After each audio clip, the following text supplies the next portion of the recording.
ఈరోజు మన భారతదేశంలో అత్యంత ప్రాథమికంగా నిర్వహించే నీట్ ఎగ్జామ్ను దాన్ని అవకతవకల పాలు చేసి ఈరోజు నిర్వహించడం జరిగింది. దానికి అనుగుణంగా మా అధ్యక్షుడు ఆదేశాల మేరకు ఈరోజు మహబాద్ జిల్లా కేంద్రంలో ధర్నా నిర్వహించడం జరిగింది. ఏదైతే నీట్ ఎగ్జామ్ను మన భారతదేశంలో అత్యధికంగా ప్రాథమికంగా నిర్వహించాల్సిన ఈ ఎగ్జామ్ను అంగట్లో కూరగాయల లెక్క 30 లక్షలకు 50 లక్షలకు అమ్ముకుంటూ ఈ ఎన్డీఏ ప్రభుత్వం ప్రజల జీవితాలతోని అదేవిధంగా మన విద్యార్థుల జీవితాలతో ఆడుకుంటూ ఈరోజు అన్యాయం చేస్తున్నది.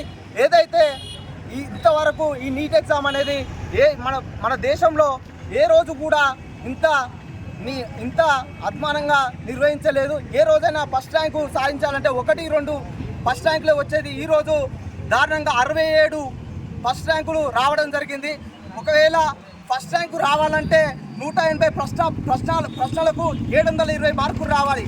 మీరు ప్రజలకు నీట్ ఎగ్జామ్ అనేది ఒక విద్యార్థులకే కాదు, నీట్ ఎగ్జామ్ అనేది భారతదేశంలో ఉన్న వైద్యులు తయారవడానికి ఆ నీట్ ఎగ్జామ్ నిర్వహిస్తున్నారు.